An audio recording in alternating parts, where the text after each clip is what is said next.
CID విచారణకు మాజీ MP Vijayasai Reddy హాజరయ్యారు. దాదాపు గంట సేపటి నుంచి విచారణ కొనసాగుతోంది.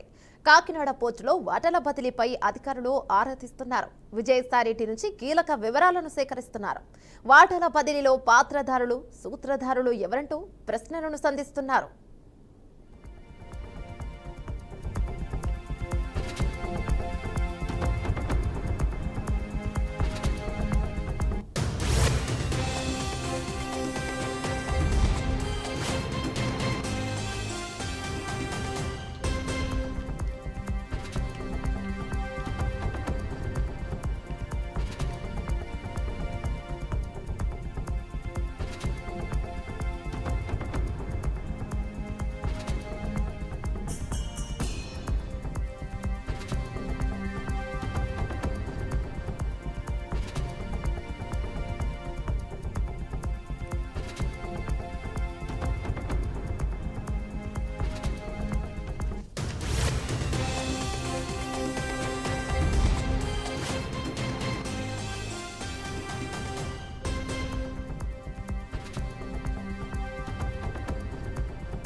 సిఐడి విచారణకు మాజీ ఎంపీ విజయసాయిరెడ్డి హాజరయ్యారు. దాదాపు గంట సేపటి నుంచి విచారణ కొనసాగుతోంది.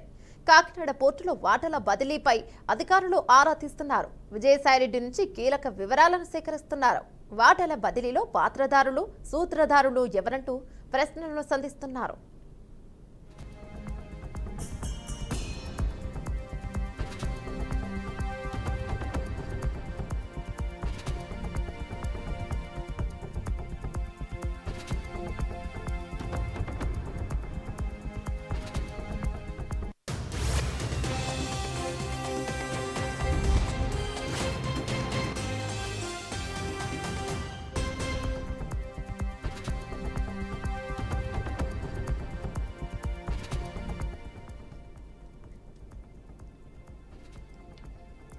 సిఐడి విచారణకు మాజీ ఎంపీ విజయసాయిరెడ్డి హాజరయ్యారు. దాదాపు గంట సేపటి నుంచి విచారణ కొనసాగుతుంది. కాకినాడ పోర్టులో వాటాల బదిలీపై అధికారులు ఆరా తీస్తున్నారు విజయసాయిరెడ్డిని. రైట్, ఇదే అంశంపై మరింత సమాచారం మా ప్రతినిధి శ్రీనివాస్ లైవ్ లో అందిస్తారు. రైట్ శ్రీనివాస్, చెప్పండి.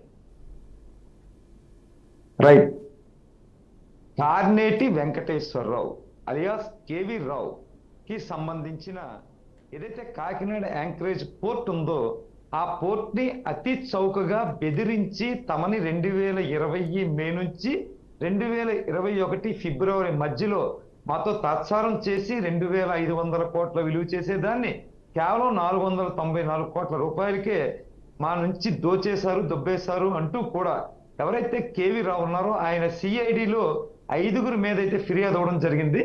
ఆ 5గురిలో ఒకరు మాజీ రాజ్యసభ ఎంపీ, మాజీ వైసీపీ నాయకుడు విజయసాయిరెడ్డి, మరొకరు విక్రాంత్ రెడ్డి, సుబ్బారెడ్డి, ఎవరైతే వైసీపీ నాయకుడు ఉన్నాడో సుబ్బారెడ్డి కొడుకు విక్రాంత్ రెడ్డి, మరొక వ్యక్తి Sharath Chandra Reddy, Aurobindo group of company one of the group of కంపెనీలో పెద్ద కొడుకు అయినా పైగా విజయసాయిరెడ్డికి వరుసకి అల్లుడవుతాడు. ఎందుకంటే శరత్ చంద్రారెడ్డి కొడుకే తమ్ముడే రోహిత్ రెడ్డి స్వయాన సాయిరెడ్డి అల్లుడు.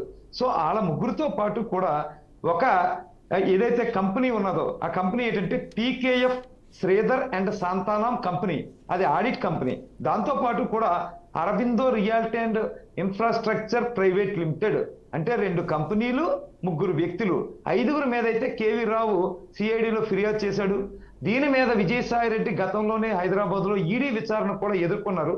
ఈ రోజు అంటే మొన్న అయితే నోటీస్ సర్వ్ చేశారు మంగళగిరి సిఐడి కార్యాలయం విజయవాడ. ఈ రోజు అయితే ఆయన జస్ట్ ఒక ½ అన్ అవర్ ముందే అటెండ్ అవ్వడం జరిగింది. లోపల ఆయన విచారణ చేస్తున్న పరిస్థితి అయితే ఉంది. ప్రధానంగా ఆయన మీద ఎవరైతే విజయసాయిరెడ్డి మీద 384, 420, 109, 467, 120B రెడ్ విత్ 34 బిఎన్ఎస్ సెక్షన్ల ప్రకారం ఆయన కాల్ ఫర్ చేయడం జరిగింది. ఆయన పూర్తిగా కూడా ఇక్కడ అటెండ్ అయ్యి ఈ రోజు ఆయన వివరణ అయితే ఇస్తూ ఉన్న పరిస్థితి. అయితే ఈ యాంకరేజ్ పోర్టు ఏదైతే ఉందో దాని వివరాలు ఒకసారి చూసుకుంటే, Kakinada deep water port KDWP, అలాగే కాకినాడ సీ పోర్ట్ లిమిటెడ్, అలాగే కాకినాడ సెజ్, ఇవన్నీ కూడా కేవీ రావుకి దఖలబడి ఉన్న అంశాలు. వాటి మీద వాటిని నిర్మాణం రన్నింగ్ లో ఉంటూ ఉండగా అప్పటి వైసీపీ ప్రభుత్వ టైంలో ఏపీ మారిటైమ్ బోర్డు నుంచి కానీ ఇతరత్ర అధికారుల నుంచి కానీ ఇతరత్ర డిపార్ట్మెంట్ల నుంచి కానీ అతనికి ఎలాంటి సహకారం అందకపోగా అందులోంచి 1000 కోట్ల రూపాయల వరకు షేర్స్ ఏపీ గవర్నమెంట్ కి బదలాయించాలని డిమాండ్ చేయడం, ఆ అన్నిటికీ ఆయన ఒప్పుకోకపోగానే పర్సనల్ గా కూర్చొని అంటే ఏప్రిల్ 2020 మే నుంచి 2021 ఫిబ్రవరి మధ్యలో అతనితో తారసమ్మాలు చేసి ఇబ్బందులు పడతాం, నీ మీద కేసులు నడతాం, నీ కుటుంబానికి ఇబ్బంది చేస్తాం, నీ కుటుంబ సభ్యులను కూడా ఇబ్బందులు పెడతాం, మీరందరూ కోర్టులో కేసులు ఎదుర్కోవాల్సి వస్తుంది, చిత్రహింసలకు గురి చేస్తామని బెదిరించి తన నుంచి సుమారు 2500 కోట్ల విలువ చేసే ప్రాపర్టీస్ ని కేవలం 492 కోట్ల రూపాయలకి, అలాగే కాకినాడ సెజ్ ఏదైతే ఉందో 1109 కోట్ల రూపాయలు విలువ చేసే దాన్ని కేవలం 12 కోట్ల రూపాయలు కోట్ చేస్తూ, అంటే సుమారు 500 కోట్ల రూపాయలు అటు ఇటుగా 504 కోట్ల రూపాయలు అటు ఇటుగా చెల్లించి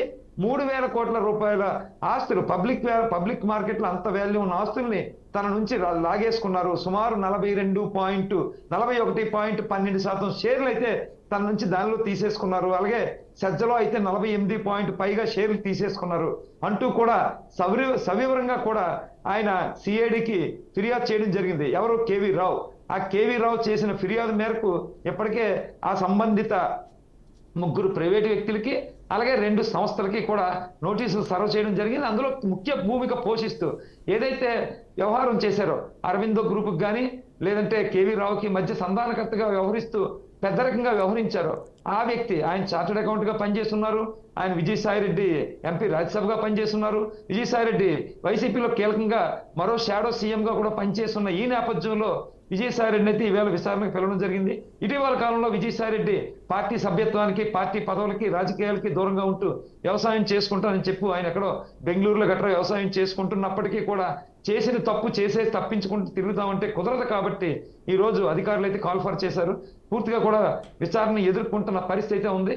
అంటే దీంతో పాటు అన్ని చోట్ల అది భవిష్యత్తులో కూడా ఆడుదాం ఆంధ్రాకి సంబంధించి ఇప్పటికే రోజాకి అక్కడ జరిగిన అవకతవకలు కోట్ల 400 సుమారు 300 కోట్ల రూపాయలు ఖర్చు చేశారు. దానిలో 100 కోట్ల పైన అవినీతి జరిగిందని చెప్పి కొన్ని ఆధారాలు అయితే వెలికి తీస్తున్నారు. సుస్పష్టంగా సమాచారం అయితే అధికారుల దగ్గర ఉంది.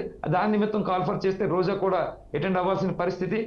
పత్తిపాటి పుల్లారావుకి ఎగైనిస్ట్ గా ఉన్న చిలకలూరుపేట ఎవరైతే ఆవిడ అంటే విడుదల రజనీ ఉన్నారో ఆవిడ మీద కూడా నోటీసులు సర్వ్ చేసి ఒక గ్రానైట్ ఒక క్వారీ వ్యాపారిని బెదిరించి 5 కోట్ల రూపాయలు ముడుపులు తీసుకున్నారంటే ఆవిడ మీద ఒక కేసు నడుస్తూ ఉంది.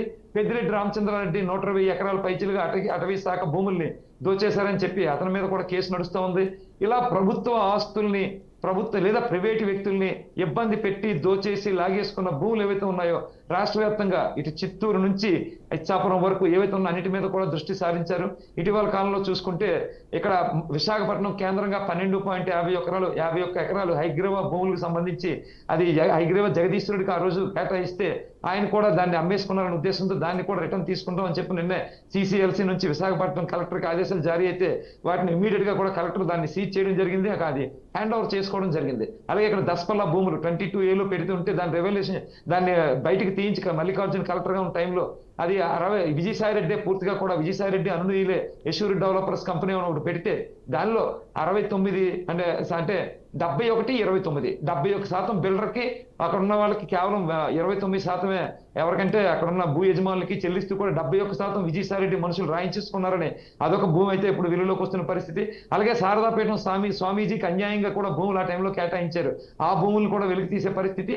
నాగార్జున కన్స్ట్రక్షన్ కంపెనీ ఏదైతే కొట్టు సత్యనారాయణ మాజీ మంత్రి తమ్ముడు అదేవిధంగా విజయసాయిరెడ్డి మనుషులు కూడా 90 ఎకరాల భూమిని 1000 కోట్లు విలువ చేసే భూమిని వెనక్కి తీసేసుకున్నారని అదొక ఇష్యూ నడుస్తూ ఉంది. ఇలా రాష్ట్ర వ్యాప్తంగా అది కాకినాడ పోర్టే ఈ రోజు విచారణకు ఎదుర్కొన్నారు. కానీ భవిష్యత్తులో రాష్ట్ర వ్యాప్తంగా అనేక భూములు ఎక్కడెక్కడ ఏమేమి ఉన్నాయి, ఏమేమి జరిగారో అనంతపురంలో లేపాక్షి భూములు కేటాయించిన వాటి పరిస్థితి ఏంటి, ప్రతి విషయంలోని కూడా ఆచి తూచి సత్యసాయి జిల్లా, అన్నమయ్య జిల్లా, కర్నూలు, కడప ప్రతి జిల్లాలో కూడా వైసీపీ ప్రభుత్వంలో చేసిన ఆక్రమణలు కానీ ఐసీపీ రూల్ ఆఫ్ వైలేషన్ చేసి అడ్డగోలుగా రాయించుకున్న విధానాలు కానీ అంటే అలాగే ప్రభుత్వం నుంచి ప్రభుత్వ భూముల్ని రెవెన్యూ భూముల్ని అటవీ భూముల్ని ఎండోమెంట్ భూముల్ని కూడా కైవసం చేసుకున్న పరిస్థితి కానీ ఎండోమెంట్ విషయంలోనికి వస్తే ఇక్కడ శాంతి అని ఏసీగా పనిచేసినప్పుడు ఆ ఎండోమెంట్ ఏసీగా పనిచేసినప్పుడు కొన్ని భూములు కూడా విజయసాయి రెడ్డి రాయించుకున్నారన్న ఆరోపణలు అయితే ఉన్నాయి విశాఖ కేంద్రంగా. ఇలా అనేక విజయసాయి రెడ్డి తాలూకా చేసిన తప్పులు, వైసీపీ ప్రభుత్వంలో జరిగిన అన్యాయాలు, వైసీపీ ప్రభుత్వంలో అప్పటి నాయకులు ఏమేమి చేశారు అన్ని విషయాల మీద కూడా కూటమి ప్రభుత్వం అయితే చర్యలు తీసుకోవడానికి సిద్ధంగా ఉంది. ఎందుకంటే అదే యాంకరేజ్ పోర్ట్ పేరు చెప్పుకొని వేల కోట్ల రూపాయలు రేషన్ బియ్యం తరలించి కోట్ల రూపాయలు సంపాదించారని ఇటీవల కాలంలోనే పవన్ కళ్యాణ్ వెళ్ళడం సీజ్ ద షిప్ అనడం, ఆ సీజ్ ద షిప్ కానీ సీజ్ చేసి అన్లోడ్ చేయకుండా ఉంటే అది బయట కిలో 125 రూపాయలు 100 రూపాయలు వియత్నాం బంగ్లాదేశ్ లో స్టోరేజ్ చేసుకుని 220 కోట్ల రూపాయల ప్రాఫిట్. మొన్న పవన్ కళ్యాణ్ ఆపిన షిప్ గనక నిజంగా వెళ్ళిపోయి ఉంటే ఇక్కడ ఆ దళారీలకో ఆ బ్రోకర్లకో స్మగ్లర్లకో ముట్టే డబ్బు అక్షరాలు ఇక్కడ కొనుగోలు చేసిన దానికి అక్కడ అమ్మిన దానికి ట్రాన్స్పోర్ట్ ఛార్జీలు, బ్రోకర్ ఛార్జీలు, లేదంటే యాజమాన్యం ఖర్చులు లేదా ఫార్మాలిటీస్ అన్ని తీసేసిన 220 కోట్ల రూపాయలు ఒక్క షిప్ మీద పేద బియ్యాన్ని డబ్బులు కొట్టేస్తూ ఉన్నారు. అలాంటి షిప్ ను కూడా ఆపేరు మొన్న. ఇలా అనేక అంశాలను అయితే కూటమి ప్రభుత్వం వెలుగులో తీసుకొస్తున్న పరిస్థితి అయితే ఉంది. ఇది ప్రస్తుత తాజా పరిస్థితి. Thank you Srinivas.